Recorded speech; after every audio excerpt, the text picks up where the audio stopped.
Hi dears, അസ്സാം വലൈക്കും, നമസ്കാരം. നിങ്ങൾക്ക് എല്ലാവർക്കും സുഖമല്ലേ? ഞാനിവിടെ സുഖമായിട്ടിരിക്കണേ. അപ്പം ഇന്ന് ഞാനിവിടെ കാണിക്കാൻ പോണത് ഒരു ബീഫിൻ്റെ അച്ചാർ ആണ്. അപ്പോൾ അതിന് വേണ്ടിയിട്ട് നമ്മൾ എടുക്കേണ്ടത് നല്ല ബീഫിൻ്റെ ആര് കഷ്ണം എന്നൊക്കെ പറയില്ലേ, അങ്ങനെ നല്ല കഷ്ണമായിരിക്കണം. ഒരു എല്ലിൻ്റെ പൊടിയോ പാടകളോ അങ്ങനത്തെ സംഭവങ്ങളൊന്നും അതിൽ ബീഫ് അച്ചാറിടുന്നതിൽ നമുക്ക് ഉണ്ടാവാൻ പാടില്ല.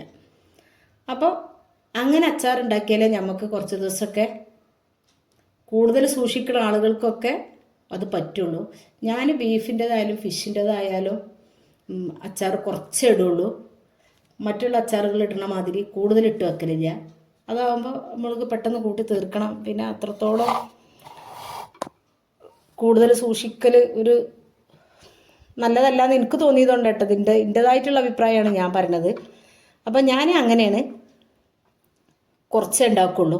അപ്പോൾ പിന്നെ പ്രത്യേകിച്ചൊന്ന് പറയാനുള്ളത്, ബീഫിൻ്റെ അച്ചാർ നമ്മൾ ഉണ്ടാക്കുകയാണെന്നുണ്ടെങ്കിൽ 1 കിലോ അച്ചാർ നമുക്ക് കിട്ടണമെന്നുണ്ടെങ്കിൽ 2 കിലോൻ്റെ മേലെ ബീഫ് നമ്മൾ വാങ്ങിക്കഴിഞ്ഞാൽ ഒരു 2.25 കിലോനൊക്കെ ആയിക്കഴിഞ്ഞാൽ ശരിക്കും നമുക്ക് 1 കിലോ ബീഫ് കിട്ടുള്ളൂ.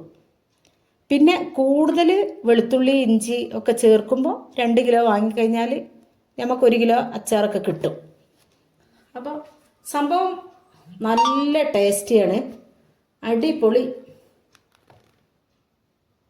അച്ചാറാണ് ബീഫ് അച്ചാർ. അപ്പം ഞാൻ ആ ബീഫ് നമ്മൾ ഉണ്ടാക്കാൻ വേണ്ടിയിട്ട് നല്ല കഷ്ണങ്ങളാക്കി നല്ല കഷ്ണങ്ങളെടുത്ത് ചെറുതാക്കി കട്ട് ചെയ്തിട്ട്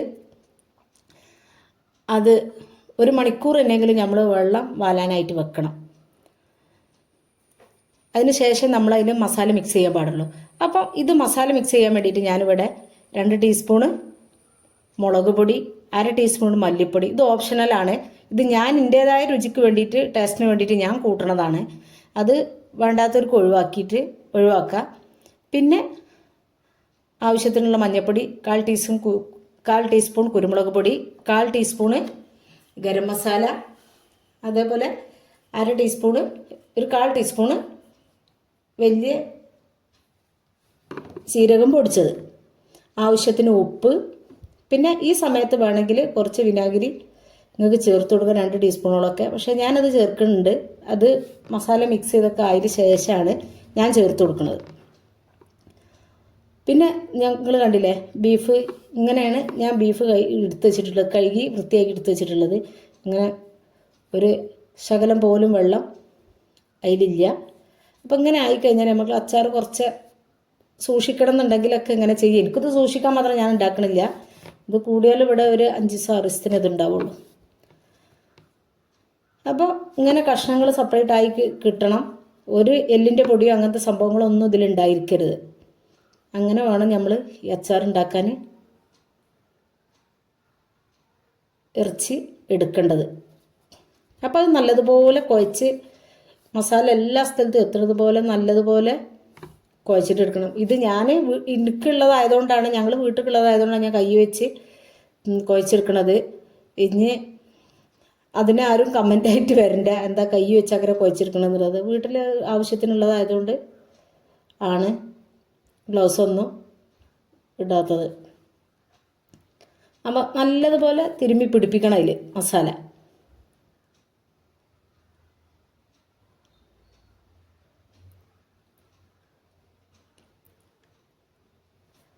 അപ്പോൾ ഇത് ഞാൻ 3 മണിക്കൂർ ഈ മസാല പിടിപ്പിച്ച് ഫ്രിഡ്ജിൽ വെച്ചിട്ടുണ്ട് ശേഷമാണ് ഉണ്ടാക്കുന്നത്. പിന്നെ ഞാൻ പറഞ്ഞല്ലോ ആദ്യം വിനാഗിരി ഒഴിക്കണം എന്നുള്ളത്. അത് ഞാൻ ഇത് കഴിഞ്ഞതിൻ്റെ മസാല പിടിപ്പിച്ചതിൻ്റെ ശേഷം ഒന്ന് സോഫ്റ്റായി കിട്ടാൻ വേണ്ടിയിട്ടാണ് ലാസ്റ്റ് ഇതിൽ ചേർത്ത് കൊടുക്കുന്നത്. ഇനിയിപ്പോൾ വിനാഗിരി ഇല്ല എന്നുണ്ടെങ്കിൽ പിന്നെ ചെറുനാരങ്ങൻ്റെ ഒരു പകുതി ഒഴിച്ചു കൊടുത്താലും മതി. പിന്നെ ഞാൻ പറഞ്ഞല്ലോ 3 മണിക്കൂർ കഴിഞ്ഞതിൻ്റെ ശേഷം പിന്നെ ഞാനൊരു കുക്കർ എടുത്തിട്ട് അതിലേക്ക് ആ ബീഫ് അങ്ങനെ ഇട്ട് കൊടുക്കുകയാണ്. ഇട്ട് കൊടുത്തിട്ട് ഒരു 1/4 കപ്പ് തേച്ചില്ല, 1/4 കപ്പോളം വെള്ളം പിന്നെ ഇതിലൊഴിച്ച് കൊടുക്കുന്നുണ്ട്. ബീഫാണല്ലോ, അപ്പോൾ ഇതിലൊരു ശകലം പോലും വെള്ളത്തിൻ്റെ അംശമില്ല എന്നുള്ളത് നിങ്ങൾക്ക് മനസ്സിലാവുന്നുണ്ട്. കണ്ടാൽ മനസ്സിലാവുമെന്ന് വിചാരിക്കണേ. അപ്പോൾ ഒന്ന് ഒഴിച്ച് കൊടുത്തിട്ടുണ്ട്. അപ്പോൾ നമ്മൾ ഇതിലുള്ള എങ്ങനെ നമ്മൾ വെച്ച് കഴിഞ്ഞാലും ഇതിന്ന് കുറച്ച് വെള്ളം ഇറങ്ങി വരും. അപ്പോൾ നമ്മൾ ഗ്യാസിലിട്ട് വെക്കല്ലേ, അടി പിടിക്കേണ്ടെന്ന് ഉദ്ദേശിച്ചാണ് കുറച്ച് വെള്ളം ഒഴിച്ചു കൊടുത്തത്. എന്നിട്ട് ഞാനിവിടെ 3 വിസിലാണ് ഇത് അടുപ്പിച്ചെടുത്തിട്ടുള്ളത്. അത് ഓരോരോ കുക്കറിനെ ഡിപ്പെൻഡ് ചെയ്തിരിക്കും. ചിലപ്പോൾ ചിലത് 4 വിസിലടിക്കേണ്ടി വരും, ചിലത് 5, 6 വിസിലടിക്കേണ്ടി വരും, ചിലത് വെറും 2 വിസിലടിച്ചാൽ മതിയാവും. അപ്പം ഞാനിവിടെ എൻ്റെ കുക്കർ 3 വിസിൽ അടുപ്പിച്ചാണ് എടുത്തിട്ടുള്ളത്. അത് പിന്നെ അതിൻ്റെ വിസിലൊക്കെ പോയി കഴിഞ്ഞതിന് ശേഷം തണുത്ത് അപ്പം ഞാനെടുത്ത്, അപ്പോൾ അതിൽ കുറച്ച് വെള്ളമുണ്ട്. ഈ വെള്ളം ഞാൻ ഇതേ സ്റ്റൗവിൽ തന്നെ വെച്ചിട്ട് വറ്റിച്ചെടുക്കുകയാണ്. ആ കുക്കറിൽ തന്നെ വെച്ചിട്ട് വേറെ പാത്രത്തിലൊന്നും ഒഴിവാക്കി കൊടുക്കണില്ല. പക്ഷെ അത് സ്റ്റൗവിൽ വെച്ചിട്ട് പോവരുതാരും, പോയി കഴിഞ്ഞാൽ അടി പിടിക്കും. ഇതേപോലെ ഇളക്കി കൊടുത്തുകൊണ്ട് മസാല ശരിക്കും പിടിക്കുന്ന രൂപത്തിലാക്കിയിട്ട് വേണം ചെയ്യാൻ.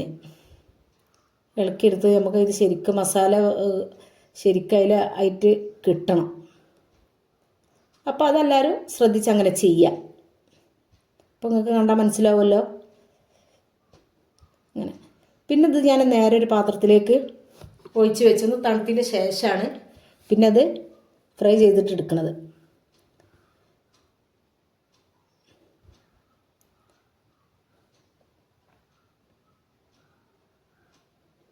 അപ്പോൾ അതിന് വേണ്ടിയിട്ട് ഞാനിവിടെ ഒരു ചീനച്ചട്ടി അടുപ്പത്ത് വെച്ചിട്ടുണ്ട്. ഞാൻ വെളിച്ചെണ്ണയിലാണ്. അപ്പോൾ എല്ലാവർക്കും ഒരു സംശയം ഉണ്ടാവും, അച്ചാറാവുമ്പോൾ നല്ലെണ്ണയിൽ പൊരിച്ചെടുക്കണ്ടേ എന്നുള്ളത്. നല്ലെണ്ണയിൽ നമ്മളിത് പൊരിച്ച് കഴിഞ്ഞാൽ വെളിച്ചെണ്ണ ഇതിങ്ങനെ പതഞ്ഞ് വരും. അപ്പോൾ ഞാൻ ഇതുവരെ ഉണ്ടാക്കിയിട്ട് എനിക്കൊരു പ്രശ്നങ്ങളും ഇങ്ങനെ ഉണ്ടാക്കിയിട്ട് വന്നിട്ടില്ല. ഞാൻ വെളിച്ചെണ്ണയിലാണ് ഇത് ചെയ്തെടുക്കൽ, പൊരിച്ചിട്ട് എടുക്കൽ. ബീഫാണെന്നുണ്ടെങ്കിലും ചിക്കനാണെന്നുണ്ടെങ്കിലും അച്ചാറിടാനുള്ള കേട്ടോ. പിന്നെ ഇനി ഫിഷാണെന്നുണ്ടെങ്കിലും ഞാൻ അങ്ങനെ വെളിച്ചെണ്ണയിൽ പൊരിച്ചെടുത്തതിന് ശേഷം നല്ലെണ്ണയിലാണ് അച്ചാറിടൽ. അപ്പോൾ ആ വെളിച്ചെണ്ണ ആവശ്യത്തിനുള്ള വെളിച്ചെണ്ണ ഒഴിച്ചു കൊടുത്തിട്ട് പിന്നെ അതിലേക്ക് കുറച്ച് കറിവേപ്പില ഇട്ട് കൊടുത്ത് അതൊന്ന് മൂപ്പിച്ച് കോരിയെടുക്കുകയാണ്. അപ്പോൾ ഇതിൻ്റെ ഫ്ലേവറൊക്കെ എണ്ണയിൽ ഇറങ്ങുമ്പോൾ ഒന്നും കൂടി ടേസ്റ്റ് ഉണ്ടാവും ബീഫിന്. നമ്മൾ സാധാ ചിക്കനൊക്കെ പൊരിക്കുമ്പോൾ ചെയ്ത് എടുക്കണ പോലെ തന്നെയാണ്. പിന്നെ അതിലേക്ക് ആ ബീഫ് അങ്ങനെ കുറേശ്ശെ ആക്കി ഇട്ടിട്ട് പൊരിച്ച് കോരണം. കൂടുതൽ ക്രിസ്പി ആവരുത്. കൂടുതൽ ക്രിസ്പി ആയി കഴിഞ്ഞാൽ പിന്നെ അച്ചാർ അതങ്ങനെ തന്നെ കിടക്കും. അപ്പോൾ കൂടുതൽ ക്രിസ്പി ആവും ചെയ്യരുത്, എന്നാൽ നമുക്ക് വേവും വേണം. ആ ഒരു രൂപത്തിലാക്കിയിട്ട് എടുക്കണത്. അങ്ങനെയാണ് ഞാനിവിടെ ഇത് ഓരോന്നും പൊരിച്ച് കോരുന്നത്. അപ്പോൾ നിങ്ങൾ വീഡിയോ കണ്ടുകൊണ്ടിരിക്കുമ്പോൾ തന്നെ നിങ്ങൾക്ക് എൻ്റെ വീഡിയോ ഇഷ്ടപ്പെടുകയാണെന്നുണ്ടെങ്കിൽ ഒരു ലൈക്ക് ഒന്ന് സപ്പോർട്ട് ചെയ്യുക. നിങ്ങൾക്ക് എൻ്റെ വീഡിയോ ഇഷ്ടപ്പെടുന്നുണ്ടെന്നുണ്ടെങ്കിൽ നിങ്ങളെ ഫ്രണ്ട്സിനും ഫാമിലിക്കൊക്കെ ഒന്ന് ഷെയർ ചെയ്തൊക്കെ. പ്രത്യേകിച്ച് കുക്കിംഗ് ഇഷ്ടപ്പെടുന്ന ആൾക്കാരാരെങ്കിലും ഉണ്ടെങ്കിൽ അവർക്ക് ഒന്ന് ഷെയർ ചെയ്ത് കൊടുക്കുക. സബ്സ്ക്രൈബ് ചെയ്യാതെ ആരെങ്കിലും കാണുന്നുണ്ടെങ്കിൽ പ്ലീസ് ഒന്ന് സബ്സ്ക്രൈബ് ചെയ്തും കൂടി സപ്പോർട്ട് ചെയ്യണേ. നിങ്ങളുടെ സപ്പോർട്ട് ഉണ്ടെങ്കിൽ മാത്രമേ നമുക്ക് മുന്നോട്ട് പോകാൻ പറ്റൂ. നിങ്ങൾക്കൊരു ലൈക്കാണെങ്കിലും നമുക്കത് വിലപ്പെട്ടതാണ്. അപ്പോൾ ഒരു ലൈക്ക് തന്ന് സപ്പോർട്ട് ചെയ്യുക. കഴിയുന്നതും വീഡിയോ സ്കിപ്പ് ചെയ്യാതെ കാണാൻ വേണ്ടി ശ്രമിക്കുക. അപ്പോൾ ഓരോ ട്രിപ്പായിട്ട് ഇങ്ങനെ ചെയ്തുകൊണ്ട് പൊരിച്ച് ഇട്ടെടുക്കട്ടെ. ഞാൻ ഒന്നായിട്ട് ഒരുമിച്ച് ഇട്ട് കൊടുക്കരുത്, അപ്പോൾ നമുക്ക് എല്ലാം ഒരേപോലെ കിട്ടൂല. അതാണ് ഞാൻ കുറേശ്ശെ ആക്കി ഇട്ട് പൊരിക്കണത്. പിന്നെ കുറച്ച് ഈ വെളിച്ചെണ്ണ കൂടുതൽ ഒഴിച്ച് കഴിഞ്ഞാൽ പിന്നെ അത്രയും വെളിച്ചെണ്ണ നമുക്ക് വേസ്റ്റായി പോകുമല്ലോ. അപ്പോൾ അതുകൊണ്ടാണ് ഞാൻ കുറച്ച് ഒഴിച്ച് ഇങ്ങനെ പൊരിച്ച് കോരുന്നത്. അപ്പോൾ സ്കിപ്പ് ചെയ്യാതെ കാണാൻ പറയുന്നത് അച്ചാറിടുന്നത് പകുതി നിർത്തി പോയി കണ്ട് കുറച്ചൊക്കെ ഇട്ടുകൊണ്ട് പിന്നെ ലാസ്റ്റ് പോയി കണ്ടാൽ അച്ചാറിടണം എങ്ങനെ മനസ്സിലാവില്ല എന്ന് ഉദ്ദേശിച്ചിട്ടാണ് കേട്ടോ.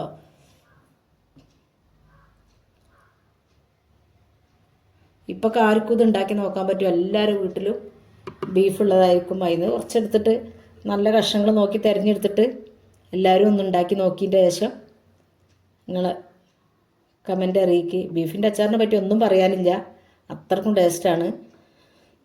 ഉണ്ടാക്കി കഴിച്ചോൽക്ക് അറിയും. ഞാൻ ആരെങ്കിലും കഴിക്കാത്തോലുണ്ടെങ്കിൽ ഓൽക്ക് വേണ്ടിയിട്ടാണ് ഈ പറയുന്നത്.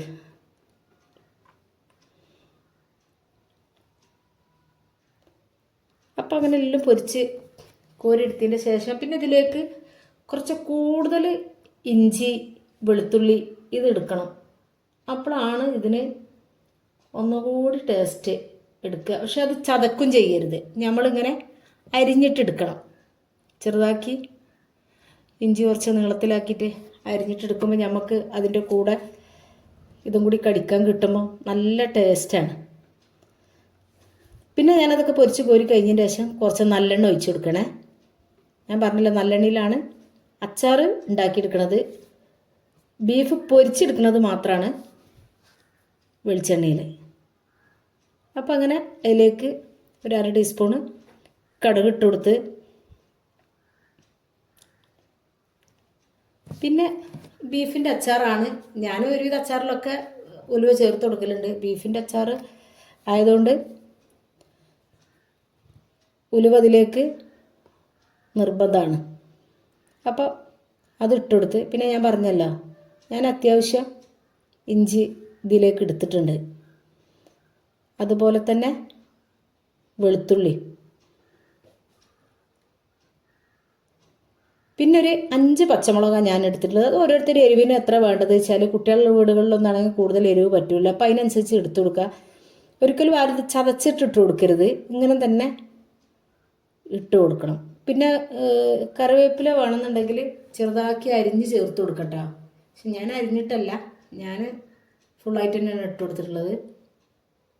അങ്ങനെ ഞാൻ പച്ചമുളക് ഇട്ട് കൊടുത്ത്, പക്ഷെ അതിലുള്ള ആ വെള്ളത്തിൻ്റെ ഇതൊക്കെ പോണത് വരെ നമ്മളിത് വഴറ്റി എടുക്കണം. നല്ലതുപോലെ വഴറ്റി വരണം.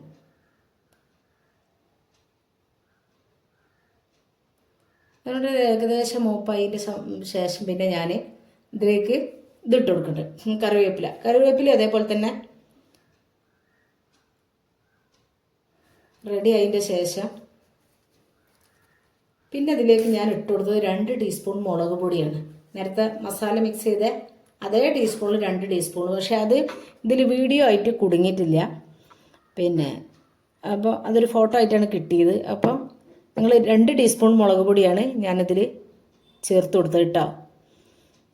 അപ്പോൾ അത് വീഡിയോയിൽ ഇല്ലാത്തതുകൊണ്ടാണ് ഞാൻ എടുത്ത് പറഞ്ഞത്, വെറും 2 ടീസ്പൂൺ. പിന്നെ ഞാൻ ചോല പിക്കിൾ പൗഡറാണ് ഞാൻ ഉപയോഗിക്കലിവിടെ സാധാരണ. അപ്പോൾ അത് അതേപോലെ തന്നെ 2 ടീസ്പൂൺ അതും ചേർത്ത് കൊടുത്തു. നല്ല എരിവും നല്ല കളറും ഒക്കെ അത്യാവശ്യം കിട്ടും അച്ചാറിന്. അപ്പോൾ അതുകൊണ്ടാണ് ഞാൻ സ്ഥിരമായിട്ട് ഉപയോഗിക്കൽ ഈ അച്ചാർ പൊടിയാണ് ഇവിടെ.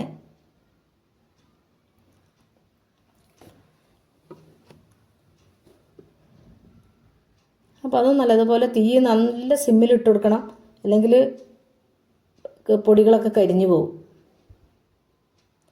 പിന്നെ കുറച്ച് ഉപ്പ്, അച്ചാറിന് എപ്പോഴും ഒന്ന് മുന്നിട്ട് നിൽക്കണമല്ലോ ഉപ്പ്. അപ്പോൾ അതിന് വേണ്ടിയിട്ട് ഞാൻ ഉപ്പ് ചേർത്ത് കൊടുത്തു. പിന്നെ ഞാനിതിലേക്ക് ഒരു 3/4 കപ്പോളം വിനാഗിരി അഥവാ സുർക്ക ഇതിലേക്ക് ഒഴിച്ചു കൊടുക്കുന്നത്. ഇത് കൂടുതൽ ഉണ്ടാക്കുകയാണെങ്കിൽ കുറച്ചും കൂടി കൂടുതൽ ഒഴിച്ചു കൊടുക്കേണ്ടി വരും. ഇനി കുറവുണ്ടാക്കുകയാണെങ്കിൽ കുറച്ചും കൂടി കുറവാക്കി ഒഴിച്ചു കൊടുക്കുക. പിന്നെ അതല്ല, ഇനി വേണമെന്നുണ്ടെങ്കിൽ കൂടുതൽ പുളി പറ്റാത്ത ആളുകളാണെങ്കിൽ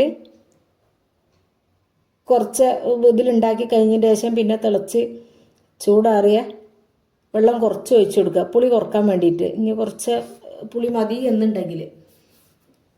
അപ്പോൾ ഞാൻ ഇതിൽ വെള്ളം ഒന്നും ഒഴിച്ചു കൊടുക്കണത്, ഞാൻ ഫുള്ളായിട്ട് വിനാഗിരിയാണ് ഇതിൽ ഒഴിച്ചു കൊടുക്കുന്നത്. പിന്നെ ഇതിലേക്ക് ഞാനിപ്പോൾ ഉപയോഗിക്കൽ LGൻ്റെ കായപ്പൊടിയാണ്. അപ്പം അതൊരു ടീസ്പൂണോളം അതും ഇട്ട് കൊടുത്ത്, ഇതൊക്കെ ഓരോരുത്തർക്ക് ഓരോ അളവ് ഉണ്ടാവും. ഉണ്ടാക്കുന്ന സാധനത്തിനനുസരിച്ചൊക്കെ കൂട്ടിയും കുറച്ചൊക്കെ ചെയ്ത് കൊടുക്കട്ടോ. പിന്നെ നമ്മൾ ആ പൊരിച്ച് വെച്ച ബീഫ് ഇതിലേക്ക് ഇട്ട് കൊടുക്കണം. എന്താ സ്മെല്ലെന്നറിയോ? അച്ചാർ മൂക്കിലേക്ക് അടിച്ച് കയറേണ്ട ആ ജാതി ടേസ്റ്റ് ഉള്ളൊരു സ്മെല്ലാണ് വരുന്നത്. ബീഫ് ആയതുകൊണ്ടാണത്. അപ്പോൾ അങ്ങനെപ്പോൾ തന്നെ നിങ്ങൾക്കിത് കണ്ടാൽ മനസ്സിലാവും. ഇതിൽ ഞാൻ കൂടുതൽ വിനാഗിരി കൂടുതൽ ഒഴിച്ച് കൊടുത്തിട്ടില്ല. ഒഴിച്ച് കൊടുത്തതിൽ ഇത് പാകത്തിലാണിത് നിൽക്കുന്നത്. അപ്പോൾ ഇതുപോലെ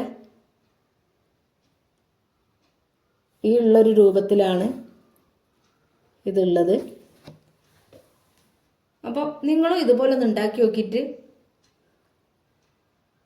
ഫീഡ്ബാക്ക് അറിയിക്കണേ. നിങ്ങൾ ഒരു സ്മൈൽ എന്നെങ്കിലും കമൻ്റായിട്ട് ഇടണം.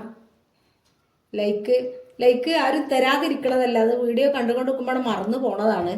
അപ്പോൾ വീഡിയോ കാണുമ്പോൾ തന്നെ ലൈക്ക് അടിക്കാൻ ആരെങ്കിലും മറന്നിട്ടുണ്ടെന്നുണ്ടെങ്കിൽ ലൈക്ക് തന്ന് സപ്പോർട്ട് ചെയ്യണേ. അപ്പോൾ വീണ്ടും ഞാൻ ഒരു പുതിയ വീഡിയോ ആയിട്ടൊക്കെ വരും. ഞാൻ പിന്നെ അത് 2 മണിക്കൂർ കഴിഞ്ഞതിന് ശേഷമാണ് പിന്നെ ഞാൻ ഇത് തുറന്നിട്ട് ശരിക്കും തണുത്തതിൻ്റെ ശേഷം കുപ്പിയിലൊക്കെ ആക്കി എടുക്കുന്നത്. അപ്പോൾ ഞാൻ പറഞ്ഞല്ലോ, വെള്ളം ഞാൻ കുറച്ചാണ് ഇങ്ങനത്തെ അച്ചാറുകൾ ഉണ്ടാക്കുമ്പോൾ ഞാൻ വളരെ കുറച്ച് വെള്ളം ചേർക്കുള്ളൂ, അത് വിനാഗിരി ചേർത്ത് കൊടുക്കുള്ളൂ. അപ്പോൾ കാണുമ്പോൾ തന്നെ ഇതിൻ്റെ ടേസ്റ്റ് നിങ്ങൾക്ക് മനസ്സിലാവുന്നുണ്ടാവും എന്ന് ഞാൻ ഉദ്ദേശിക്കണേ. അപ്പോൾ ഇത്രയൊക്കെ തന്നെ വീഡിയോ ഉള്ളൂ. വീണ്ടും പുതിയൊരു വീഡിയോ